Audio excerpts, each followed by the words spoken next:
What is up, everybody? This is the Wild Nutrition Podcast. I'm your host, Chris Heskett, and this is episode 21, Training 101. So setting up your workout. So I've been doing a lot of interviews lately with a lot of cool people, but this one's going to be more of an educational one because the Unapologetic Fridays are more mindset related. This is going to be a quick, practical way to start implementing some training stuff, how to write programs, etc., into your daily life. So you're designing your own workouts, or you're not sure if the workout some influencer gave you is actually going to be super effective. So this is going to be a basic overview.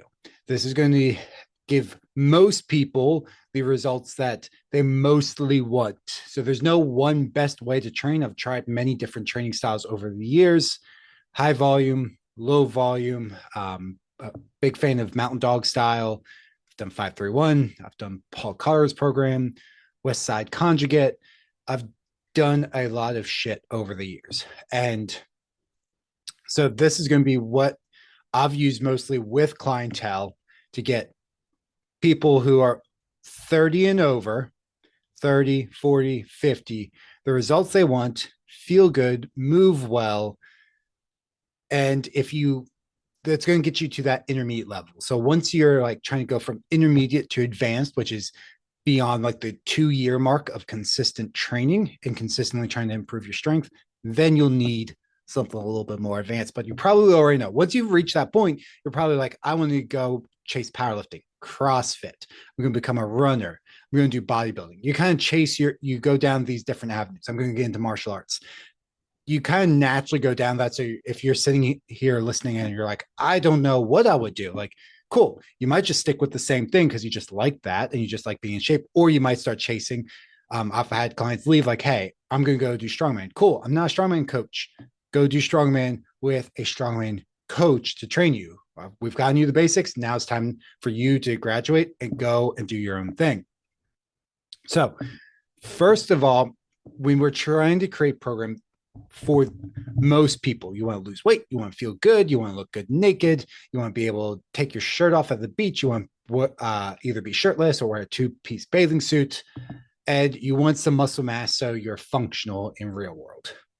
So get away from thinking about muscle groups. Bodybuilding has really promoted this idea because a lot of people started with more like that bodybuilding style of bicep exercise, quad exercise, back exercise. We want to get away from that and look at more movements. There's nothing wrong with bicep, like muscle group exercises when we're looking at bodybuilders, or if we're looking at some isolation movements, which we'll talk about later on. But for you want to look at movements, and we can break this down into the different basic human movement patterns. So let's go over the movement patterns. So we're going to have horizontal push and pull. So if you're listening, this is going to be pressing or pulling something overhead. So vertical. Did I say vertical or horizontal? Let's start with vertical. This is how my brain works. So vertical pressing or pulling. Vertical press, shoulder press, overhead press, whichever you want to call it. Seated, standing, doesn't matter. You are pressing something overhead. If your shoulders don't like straight up overhead, you do an angle, or you do like a landmine overhead press. Where it's a little bit more angled, or a high incline dumbbell bench press or barbell bench press. So that's going to be your push. So you're pushing something away from you. Then you have the same thing with pulling. So this is going to be pull-ups, chin-ups, lat pull down, and all the variations of lat pull down, and pullovers as well. So those are going to be something where the weight's above and you're either pulling the weight down to you, or body weight exercise, you're going to be pulling yourself up over an object, a bar, like pull-ups. So that's going to be your vertical. So there's 2 of the basic movement patterns. Then we have horizontal. So horizontal push, horizontal pull. Pushing, you're pushing something away from your body. So push-ups, bench press, machine bench pressing, cable punches, whatever you want to pick there, you have a horizontal press there. Then you have a horizontal pull. That's going to be all the different like rowing variations. All right. Awesome. Then we get to the lower body. So the lower body, there's really only two. You have knee dominant and you have hip dominant. And we'll get into the more nuanced things later on. But you have knee dominant, which is going to be what you would think of mostly quad exercises, squat, step ups, lunges. Then you have hip dominant exercises, deadlifts, RDL, stiff leg deadlifts, hip thrust, glute bridges. All right. That's it. Leg press goes into knee dominant and hack squats as well. Good mornings go into hip dominant. So that's it. That's 6 of the basic movement patterns. Then we get 2 others I like to add in are weighted carries. So farmer carry, suitcase carry, crosswalk carry, goblet carry, etc. These are going to be really great core movements, great for grip strength, great for your hip and ankle strength, really good movements that everybody should be doing. I don't do them enough. I've been adding them in a little bit more, but it's tough in my home gym to do these. But you can also do marches in place if you don't have an area to walk, which is great because a lot of people don't get their knees up, and that helps train the core and the hip flexors. And then you have your core movements, and a lot of people think abs, and the core movements can be broken down into a whole variety of things. So where I start most people off with core, and core has its own thing here, but it's anti-flexion is usually where I start them off. And then you have like anti-lateral flexion, anti-rotation exercises.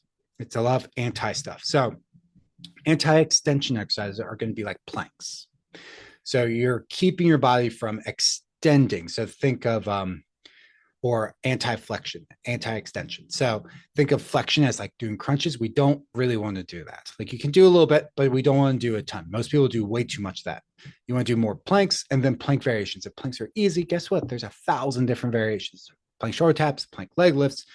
You can do stability ball circles, stir the pots with your elbows or the ABCs, right?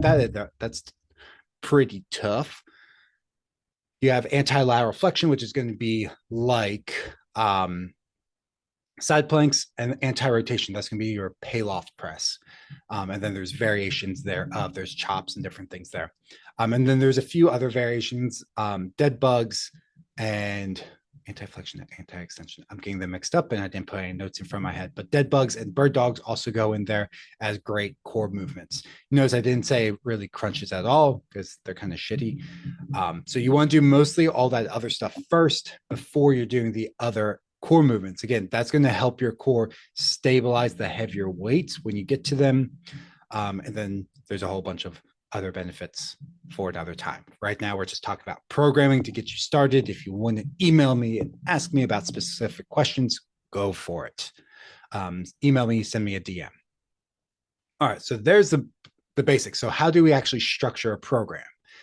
All right, if you're a core person, you're going to fucking hate me because 1 to 2 core exercises per session. I like to start most people off with total body workouts.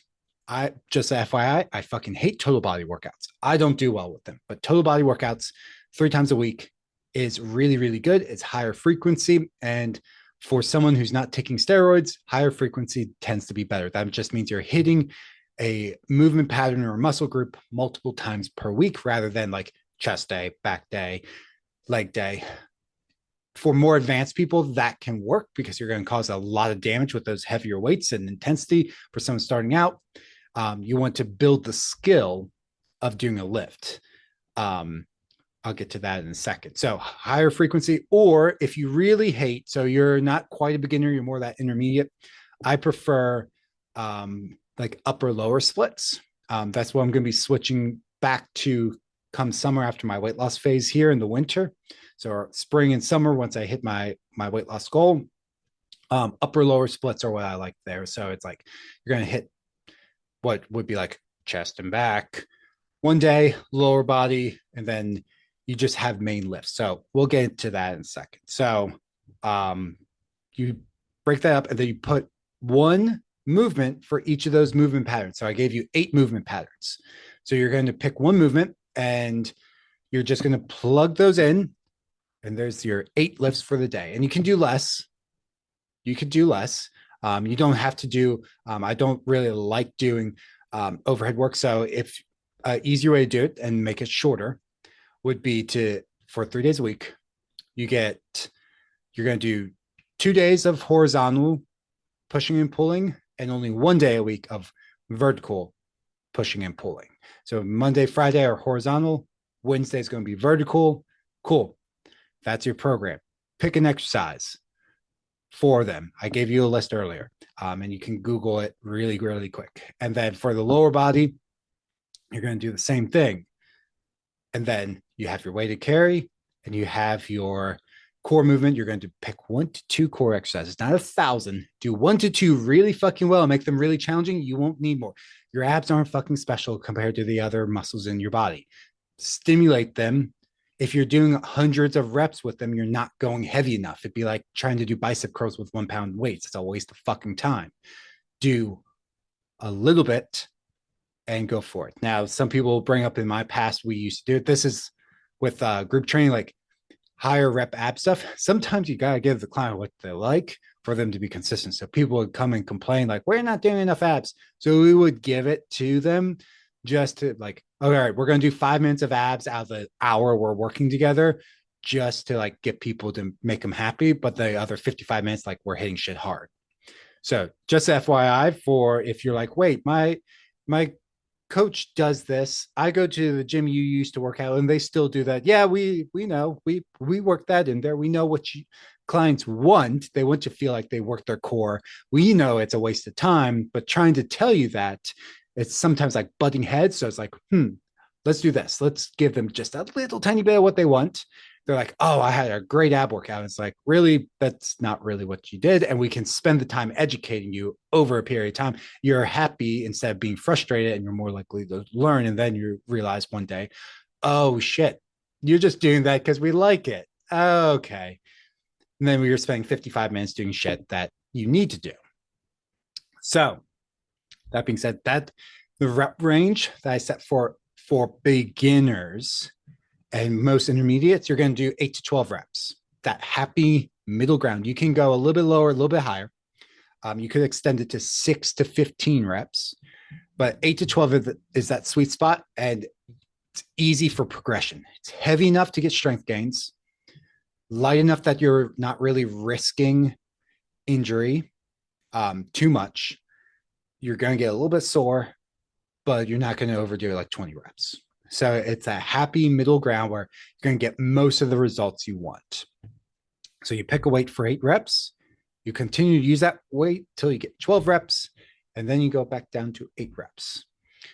Now you could do 8 to 15 if you wanted. You could do 6 to 10, 6 to 12. You can do that.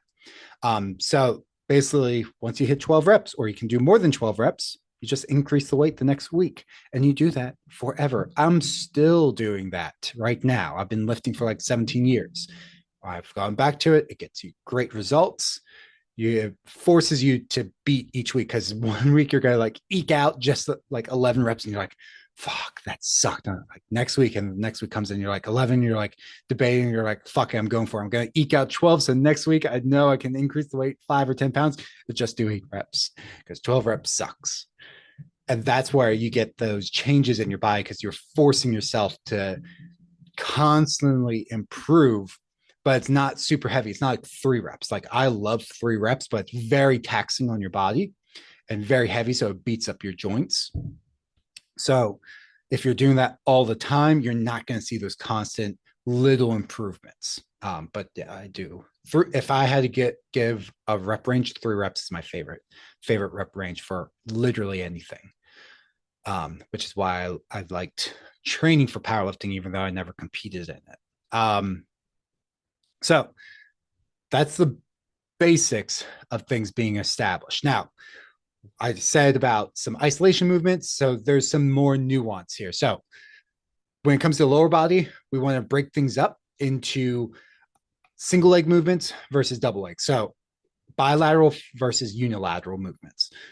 What that looks like is squats are going to be bilateral, so both legs working, and then we want to do unilateral. So we want to do lunges, step ups, single leg presses, things like that. Same thing goes with your hip movements. You can do hip thrust or a single leg hip thrust. You can do RDLs, or you can do single leg or split stance RDLs. So we want to split up a little bit as we can. So I gave you 3 times a week. So if you do the way I used to break it up for clients and still do to this day a lot of times is you do a bilateral knee dominant movement. You're squatting. You're going to do a single leg hip dominant movement that day, single leg RDL. Okay, next time it's going to be deadlifts. And then you're going to do lunges. And it's an easy way because those heavier lifts are taxing. And sometimes it takes warm up or set up. Like if you're setting up a barbell, that takes up a ton of time. Or you could just have this be a very easy way. So it's an easy way to break things up. And you strengthen both sides evenly when you do unilateral. Yes, I know it sucks. I hate that too. I despise unilateral leg work, but it's very important because it helps you strengthen imbalances from left to right. Because if you're just squatting all the time, you're going to have one side that's more dominant than the other. And over time, you're going to get imbalance, and then that can lead to injury. If not injury, just pain and discomfort. So you need to do the lunges and other things to actually develop things evenly. And you can also extend that to your upper body. So single arm rows are super common, but you don't see a lot of single arm pressing. So single arm bench press, which is basically a core movement, single arm shoulder press, single arm floor press. You could do single arm push-ups, but most people aren't going to be doing that. So you can break it up that way. If you're doing an upper lower split, again, same thing. Like you can do, I always do at least one single arm pressing movement, one single arm rowing movement, and then lots of unilateral movements. So what exercise comes first? The first exercise you pick in a program is going to be the one you're strongest in. So I like to do it like the big three. So you kind of have a squat day, a deadlift day, a bench day.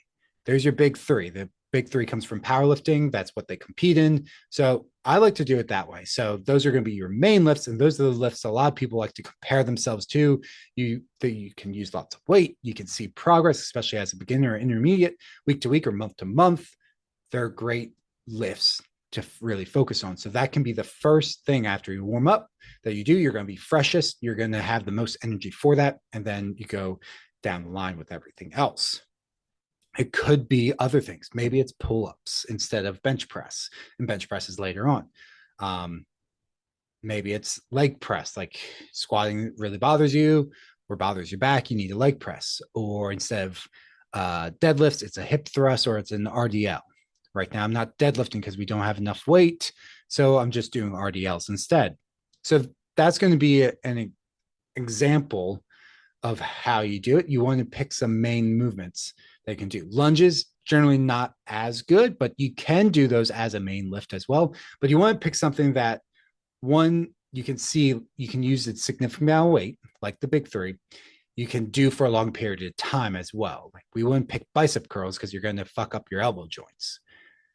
Pull-ups can work there. And if you do like a upper lower split, you can do overhead press, push press. But upper lower split, you get, again, usually it's squat, deadlift, and then bench press on one day. And then you have an option of either a type of row, bend over row, pendlay row, or pull up, or you can do another pressing variation. A lot of people like myself prefer pressing.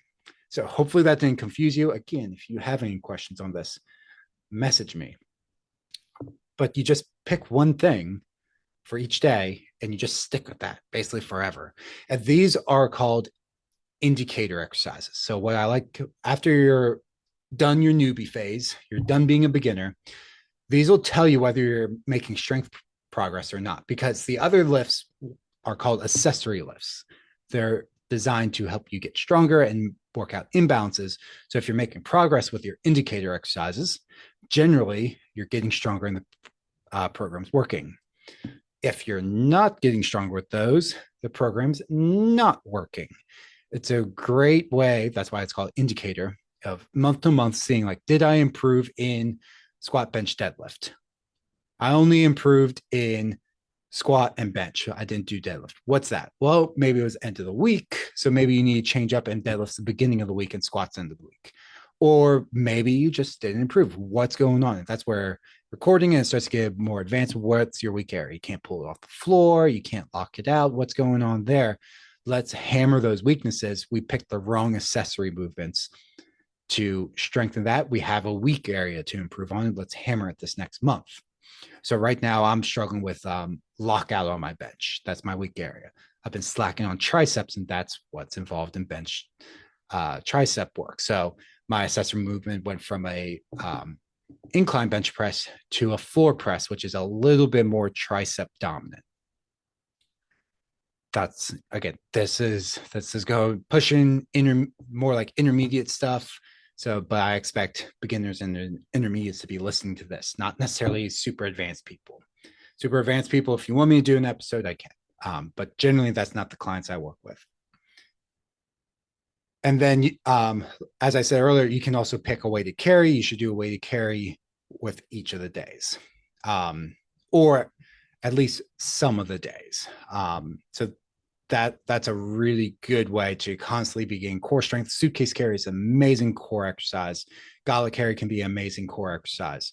And they're great for cardio as well.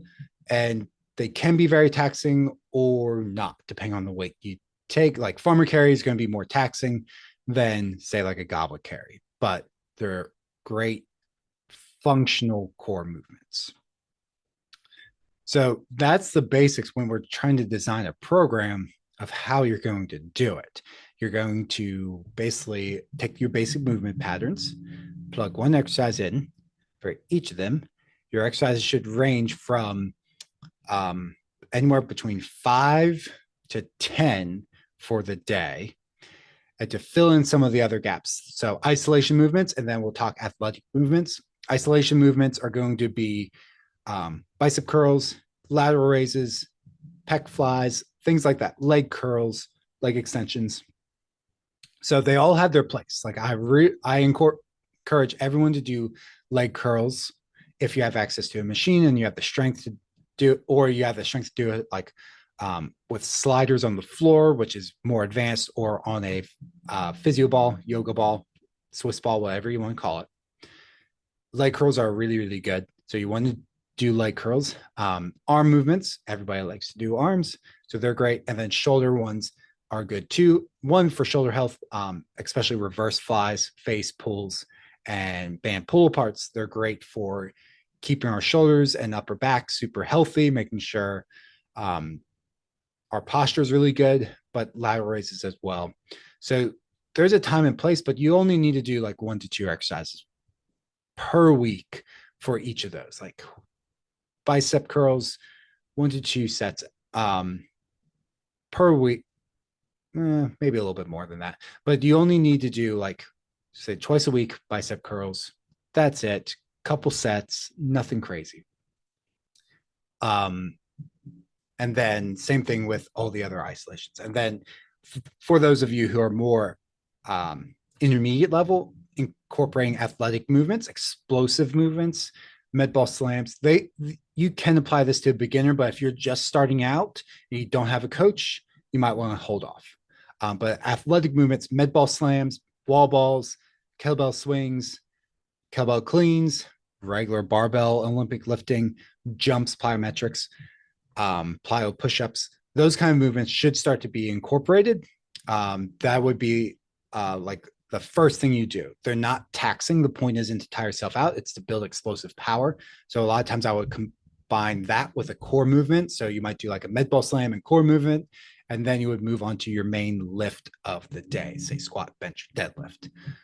That's more intermediate level, unless you have a coach who can program that for you with the appropriate exercises your body can do. That being said, med balls are usually pretty safe for most people, unless you have shoulder issues, in which case getting something overhead might be a problem. And you can see why, like, doing anything explosive, if you are a beginner, has risks. So I'm just putting that caveat right there.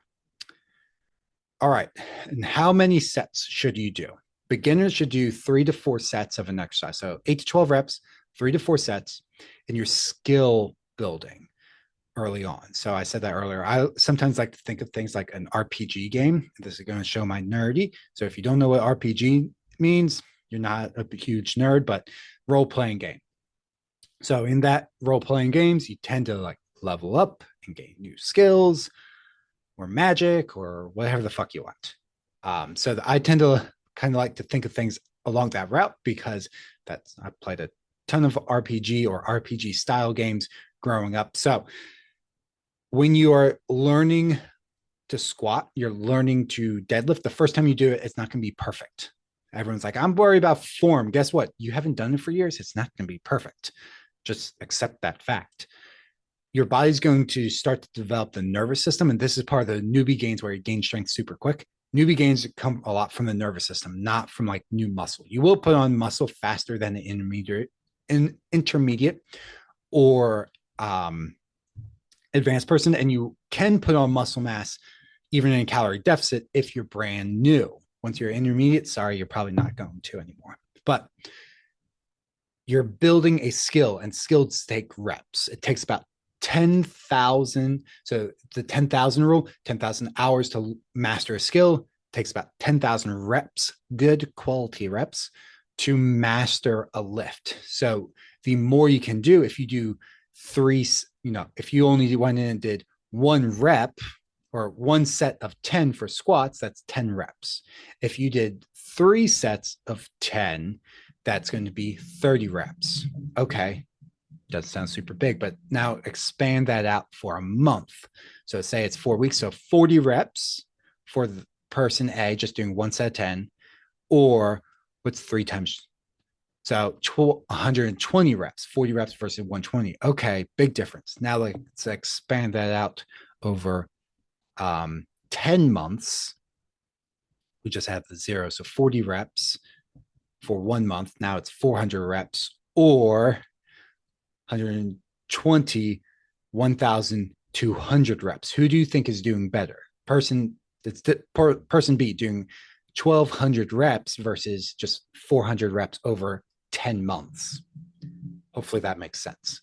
So you want to get, quote unquote, get your reps in literally here. You want to get your reps in so you master these skills early on. Once you become more intermediate, you can start increasing the intensity to where really you only need 4 building muscle and possibly improving strength to a point. As an intermediate, 1 to 2 sets to failure. Now that might mean going in and doing 1 to 2 warm-up sets and then 1 to 2 sets to failure of that 8-12-8 method I told you about, or 6 to 10, 10 to 15, whatever it is. Consistently doing that and trying to increase reps or increase weight.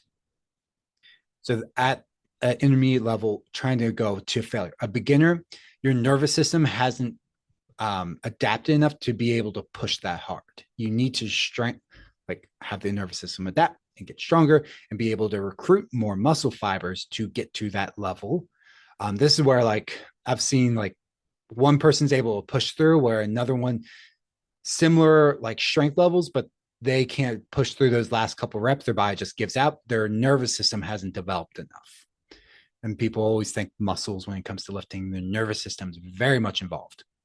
So beginners, you get the reps in. Intermediates, we're going to start switching over to failure.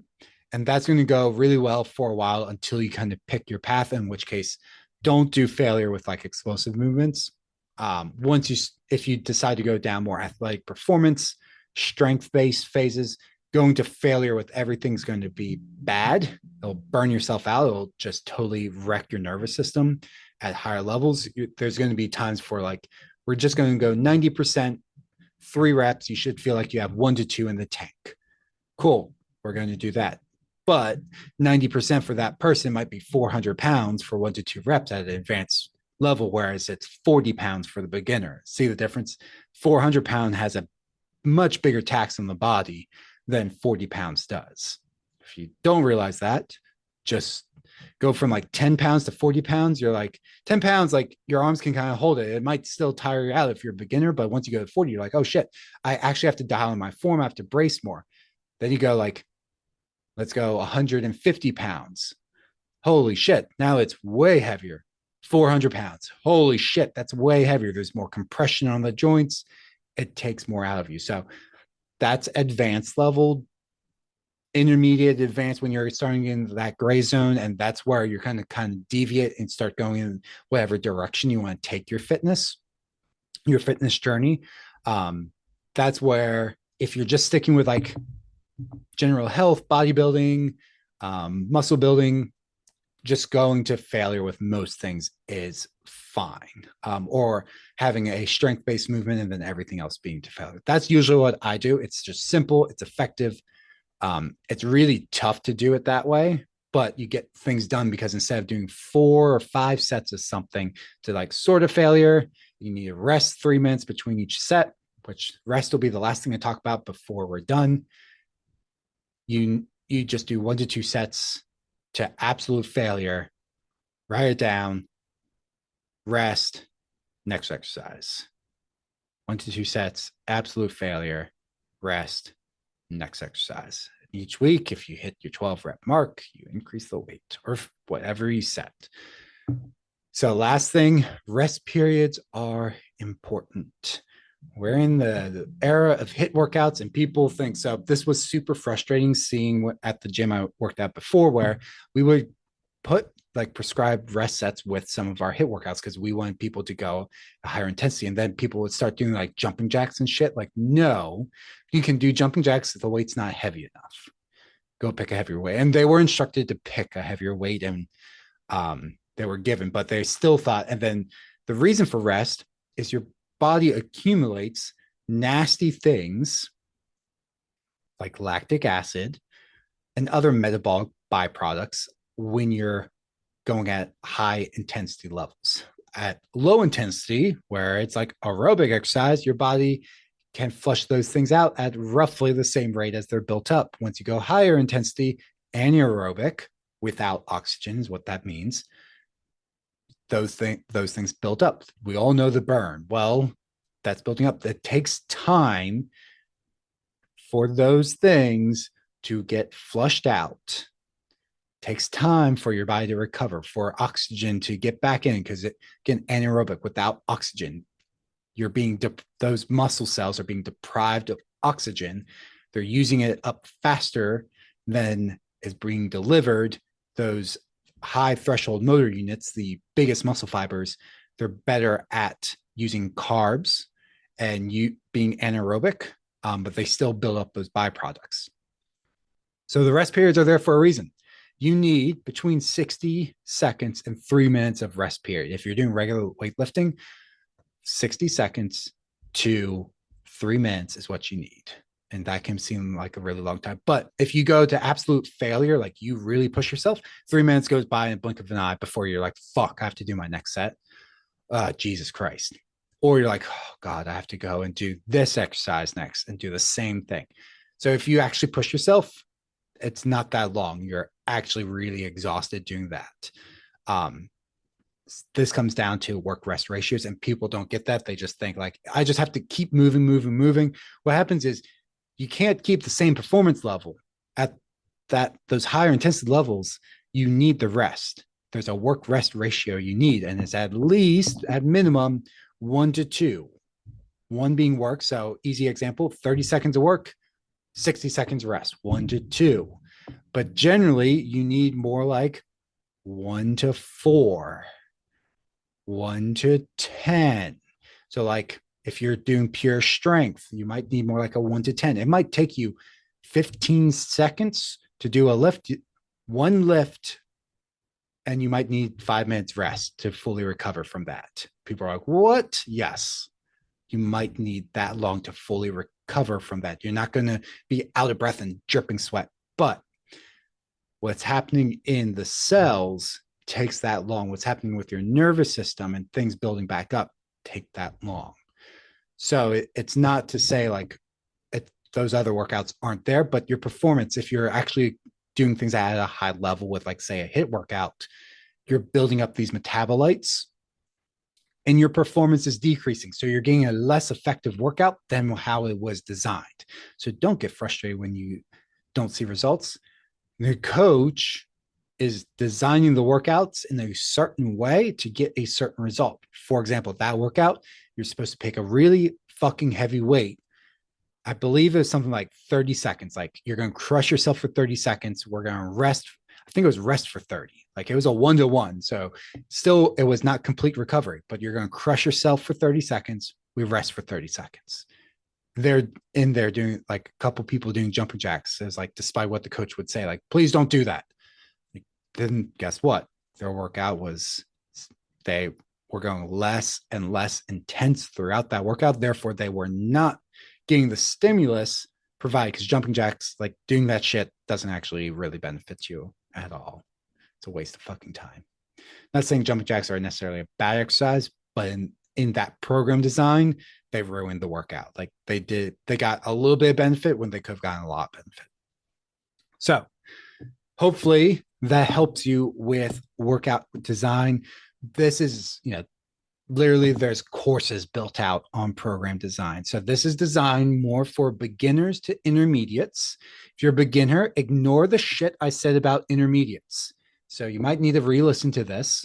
Intermediates, you can take some stuff I said about beginners, but also listen to what I said about intermediates. What defines the two? There's no like one set standard, and we can do cardio at a different time. We just talked about strength training, but most of your results will be from strength training. So we're just going to focus on that for now. You should start. So where's the line? So a lot of times it's time. So at least 1 year of consistent strength training will put you about an intermediate. So 1 year. So before that, you're kind of a newbie. But we can go off of strength. So for strength, men, you're going to bench your body weight.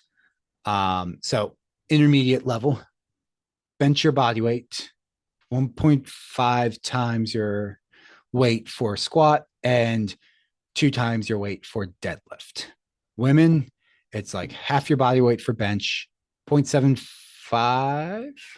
No, I think it's body weight for squat and 1.5. Yeah, like 0.5 or 0.75 for bench press, your body weight for a squat, and this is a 1 rep max, by the way, and then a 1.5 times your body weight for deadlift for a 1 rep max, or estimated 1 rep max. So a lot of people I'll say that, and they're like, what? I have to do that for 10 reps? No, for 1 rep. And you can use a calculator, and if you do 10 reps, you plug it in. I did 150 pounds times 10, it'll give you a estimated 1 rep max of the most you could lift for a 1 rep is about this. So you can plug that info in. Obviously, there's variation. Someone who's built like a rock climber is going to be able to, their lifts are going to be lower because they're like a smaller person. It's going to be harder for them. But they might match those numbers. Their total number might be smaller, but they might reach those numbers faster than someone who's larger. So think like a strongman athlete, where if they're just like lean at 300 pounds, it's going to be harder for them just because of total weight.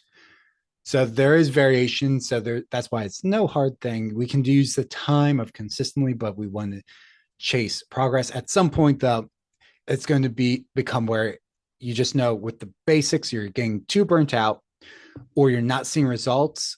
At that point, as long as everything checks out, your recovery, your nutrition and things, it's kind of time like, all right, let's transition you more to intermediate. It's more of a transition than like, congratulations, you have graduated to the next level. Things now get more complicated.